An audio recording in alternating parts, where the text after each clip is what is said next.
Selamat datang di channel ZKY Official. Sang Pendekar 3, episode 07, 08 dan 09 JANGAN. Lupa like dan subscribe terlebih dahulu. Terima kasih.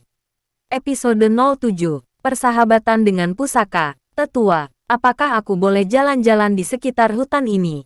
Tanya Jaka Srenggi. Apa yang ingin kau cari? Seyayang. Tanya Guru Si. Aku ingin lihat keadaan hutan ini. Jawab Jaka Srenggi. Guru Si hanya angkat bahunya. Seolah Guru Si memberikan jawaban semuanya terserah pada Jaka Srenggi. Merasa mendapatkan izin, Jaka masuk ke dalam hutan dan berjalan dengan tenang di hutan yang sudah tidak Jaka kenali itu.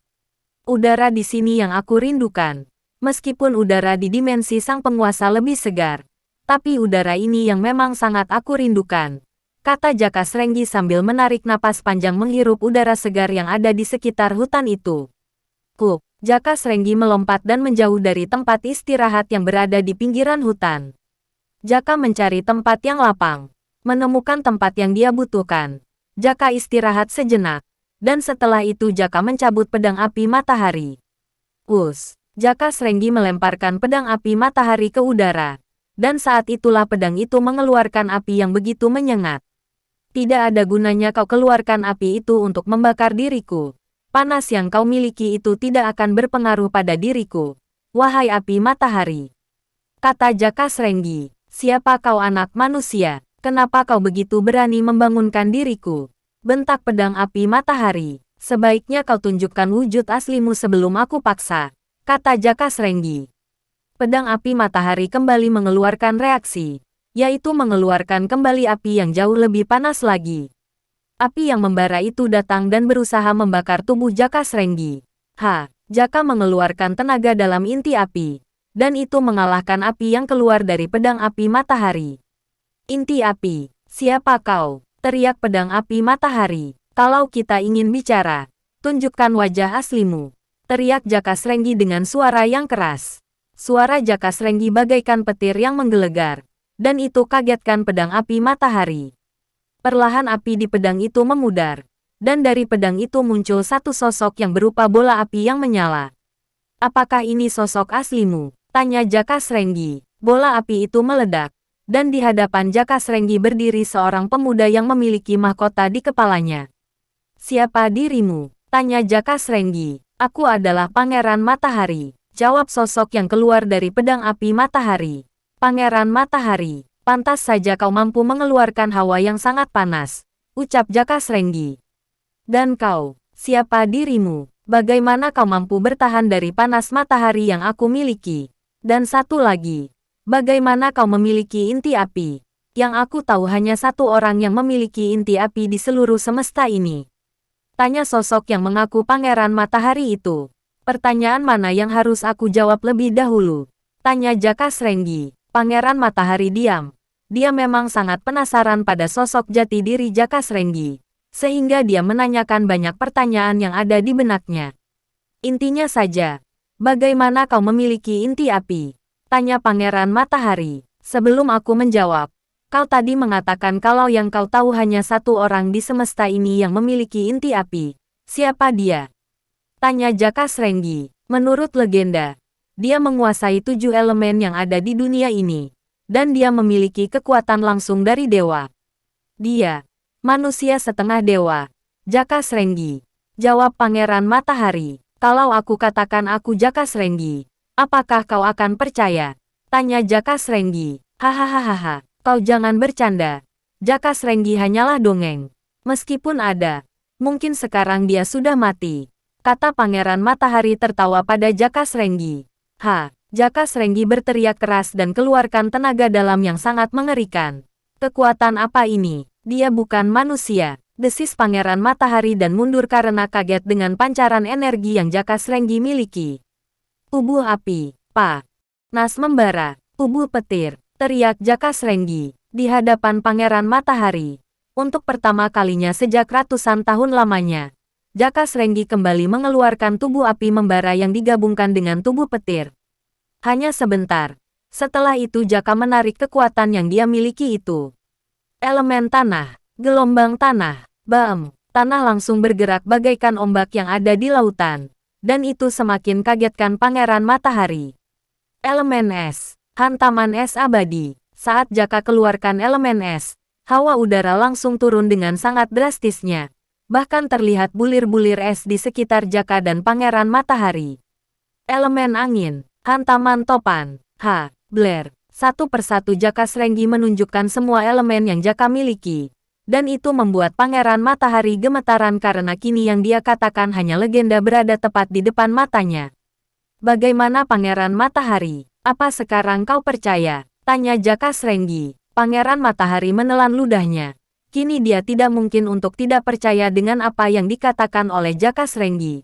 Kini dia melihat sendiri semua kemampuan Jaka Srenggi. Kau sungguh nyata. Legenda itu ternyata nyata, kata Pangeran Matahari dan kini dia malah jadi tersenyum. Apa makna senyumanmu itu? Pangeran Matahari. Tanya Jaka Srenggi. Aku sangat senang. Aku sungguh tidak menyangka jika aku akan digunakan oleh seorang legenda terhebat di dunia persilatan. Dan aku yakin, saat aku kembali ke Kerajaan Matahari, semua orang akan iri padaku. Kata Pangeran Matahari. Sekarang, apakah kau akan bersedia jika aku gunakan sebagai senjata? Tanya Jaka Srenggi. Dengan senang hati. Tuan. Kata Pangeran Matahari. Tidak, hubungan kita bukan tentang tuan dan pelayan. Tapi aku dan dirimu adalah sahabat. Kata Jaka Srenggi. Sahabat. Tanya Pangeran Matahari. Benar, seorang sahabat akan menjaga sahabatnya. Begitu juga antara kita. Aku ingin kita saling menjaga. Kata Jaka Srenggi. Baiklah. Jaka, tapi selama ini kau berada di mana? Kenapa baru sekarang kau kembali datang ke dunia ini? Tanya Pangeran Matahari. Ceritanya panjang. Dan cukup hanya aku yang tahu. Jawab Jaka Srenggi. Baiklah. Jadi apa tujuanmu datang ke dunia ini? Tanya Pangeran Matahari lagi. Aku harus mencari dan menemukan dua pusaka terkuat yang ada di seluruh jagat raya ini. Jawab Jaka Srenggi. Aku adalah pusaka terkuat di dunia persilatan. Kau sudah menemukan aku. Jaka Srenggi. Kata Pangeran Matahari. Bukan. Bukan dirimu. Kau salah. Pangeran. Kata Jaka Srenggi. Salah. Bagaimana mungkin aku salah? Apa masih ada pusaka yang lebih kuat daripada diriku? Tanya Pangeran Matahari lagi. Ada. Dan kau pasti akan melihatnya nanti. Pusaka apa yang lebih hebat dari diriku? Katakan padaku. Tanya Pangeran Matahari yang tidak terima karena Jaka Srenggi mengatakan ada pusaka yang lebih hebat dari dirinya. Pedang Dewa Perang dan Pedang Neraka. Jawab Jaka Srenggi. Itu hanya legenda. Itu tidak pernah ada. Kata Pangeran Matahari. Seperti halnya diriku, yang sempat kau anggap legenda. Kedua pedang itu sungguh nyata dan saat ini ada di negeri ini. Ucap Jaka Srenggi. Bersambung. Lanjut episode 08. Gesekan dengan rombongan. Pangeran Matahari yang merupakan kodam yang ada dalam pedang api matahari diam membisu. Tidak tahu harus menjawab apa perkataan Jaka Srenggi itu. Mungkin saja kau benar Jaka. Pedang itu memang ada. Kata Pangeran Matahari sedikit kecewa. Aku tidak hanya mungkin benar, Pangeran Matahari. Tapi itu memang benar-benar nyata. Kata Jaka Srenggi meyakinkan Pangeran Matahari. Baiklah, aku percaya. Jawab Pangeran Matahari akhirnya. Baik. Aku rasa pembicaraan ini akan berakhir di sini. Masih banyak hal yang ingin aku tahu tentang negeri ini. Aku masih harus banyak tahu. Kata Jaka Srenggi. Kau bisa menanyakan padaku. Aku sudah melihat banyak hal, kata Pangeran Matahari. Kau sudah tidur lebih dari 200 tahun. Jadi kemungkinan kau sudah tidak ingat apa-apa. Apa, 200 tahun? Kau jangan bercanda, kata Pangeran Matahari kaget. Kenapa? Apa kau kaget? Aku jauh lebih kaget melihat keadaan negeri ini. Pada saat ini, kata Jaka Srenggi, saat kau masih bersama dengan Pendekar Matahari, kau berada di kekaisaran apa? Tanya Jaka Srenggi. Kalau tidak salah kekaisaran Wei. Jawab Pangeran Matahari. Apakah kau tahu? Saat ini yang menguasai seluruh daratan Tiongkok ini adalah kekaisaran Ming. Kata Jaka Srenggi. Tidak mungkin. Dahulu mereka hanya satu kota kecil saja. Ingatanku tidak berbeda dengan dirimu. Ucap Jaka Srenggi. Sepertinya ingatanku tidak akan banyak berguna bagimu Jaka. Sebaiknya aku menetap di dalam pedang saja. dan melihat semua yang akan kau lakukan, kata Pangeran Matahari. Sebaiknya memang begitu, kata Jaka Srenggi. Pangeran Matahari mengubah dirinya kembali menjadi bola api, dan masuk ke dalam pedang api matahari. Pedang yang awalnya melayang di udara itu, jatuh ke tangan Jaka Srenggi, dan kini Jaka sudah memiliki pusaka yang baru. Dengan begini lengkaplah sudah petualangan ini, ucap Jaka Srenggi dan kembali ke tempat istirahat guru si dan muridnya. Tak kusangka, mereka bisa juga tertidur di hutan seperti ini. Apa mereka tidak takut pada hewan buas? Ucap Jaka Srenggi saat melihat guru si dan muridnya tertidur pulas. Asteris. Setengah purnama sudah dilalui oleh rombongan Jaka Srenggi yang bersama dengan guru si menuju kota Yuming, kota di mana sekte pohon beringin berada. Sungguh perjalanan yang sangat jauh. Ya Kak Seiya, kata Tien yang terlihat sudah mulai bosan dalam perjalanan itu. Tidak hanya jauh, tapi juga membosankan. Hahaha. Jaka Srenggi tertawa dan menebak isi pikiran Tien. Pemuda itu tersenyum pahit. Dia tidak menyangka jika Jaka akan membaca isi pikirannya seperti membaca tulisan. Kalian bosan karena kalian tidak menikmati perjalanan ini, kata Jaka Srenggi. Bagaimana menikmati perjalanan sejauh ini, Kak Seiya? Tanya Tien. Nikmati saja. Dan jangan mengeluh. Itu akan memudahkan langkah kakimu, kata Jaka Srenggi. Tien masih ingin bicara, tapi salah satu murid sekte melihat sesuatu di depan sana. Hei, ada kereta kuda yang terbalik, teriak murid itu sambil menunjuk ke arah kereta kuda yang memang ada di tepi jalanan. Sepertinya kita dekat dengan sebuah kota, ucap Jaka Srenggi. 11 orang dari rombongan Jaka Srenggi mendekati kereta kuda itu, dan saat memeriksa, mereka mendapati 2 perempuan dalam posisi pingsan dalam kereta dan seorang lelaki yang menjadi kusir dari kereta kuda itu, tidak jauh dari tempat kereta itu jatuh. Segera bantu mereka, kata Jaka Srenggi. Jangan, itu hanya akan membuat kita dalam masalah, larang guru si. Apa maksud? Tetua, ada masalah atau tidak? Itu nanti dipikirkan. Yang jelas saat ini kita berikan mereka pertolongan. Kata Jaka Srenggi tidak suka ucapan guru si. Jaka langsung bergerak cepat, dan keluarkan kedua perempuan itu dari dalam kereta. Darah terlihat sudah mengering di kening mereka, dan itu menandakan jika mereka sudah cukup lama pingsan di tepi jalanan itu. Tuh, Jaka Srenggi memberikan totokan pada 2 gadis itu, dan setelah itu memberikan hawa murni untuk obati mereka. Bagaimana dengan kusir itu? Tanya Jaka Srenggi. Dia tewas. Sepertinya dia kehilangan banyak darah, jawab Tien yang membantu kusir itu. Sebaiknya kita tunggu 2 perempuan ini sadar. Setelah tahu apa masalah mereka, baru kita tentukan perjalanan kita, kata Jaka Srenggi. Tidak bisa. Kita tetap harus lanjutkan perjalanan, tolak guru si. Jangan seperti ini, tetua si.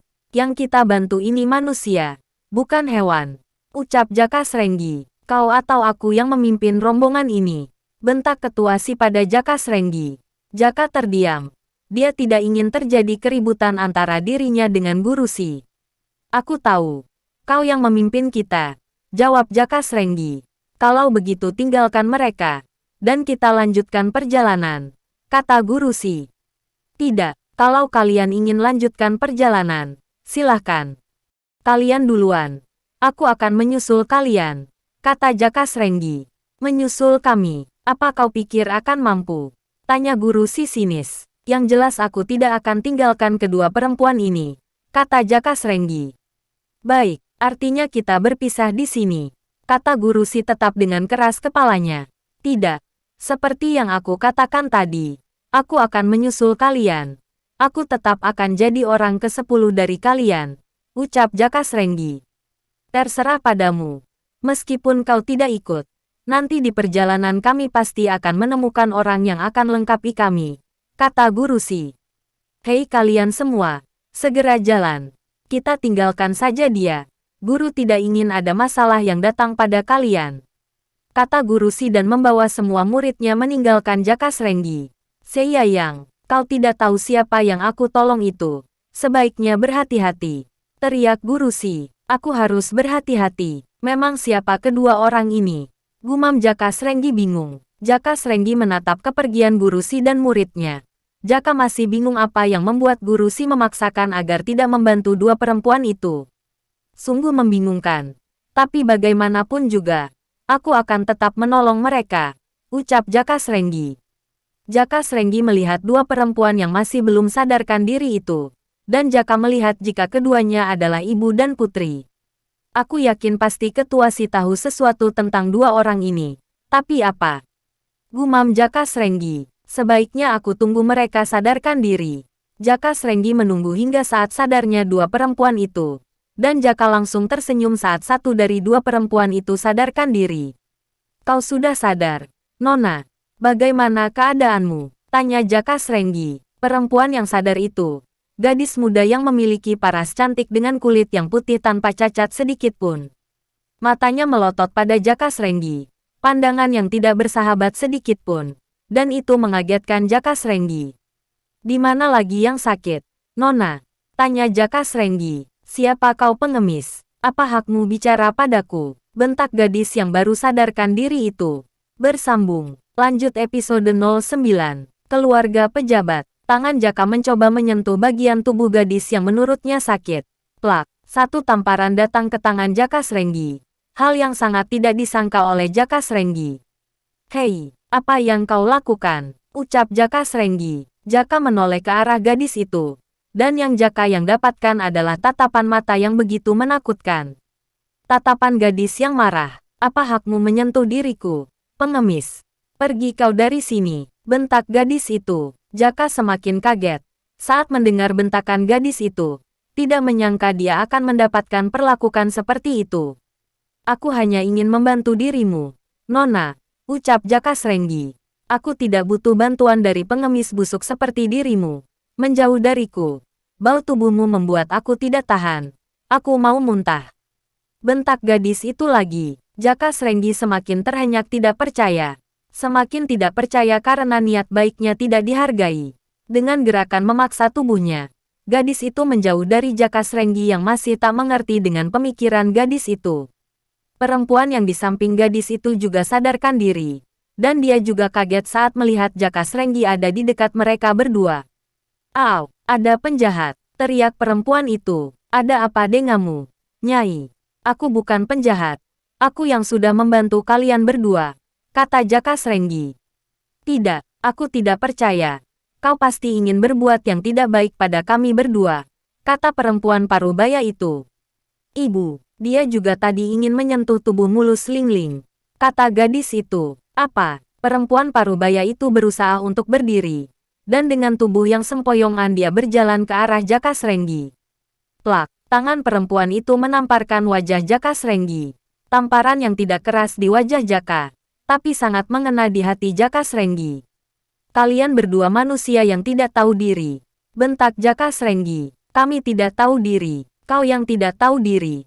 Pengemis bau. Bentak gadis yang bernama Li Angling. Jaka Srenggi masih ingin membalas perkataan gadis itu. Tapi suara belasan langkah kuda yang berlari kencang mengarah ke arah Jaka Srenggi.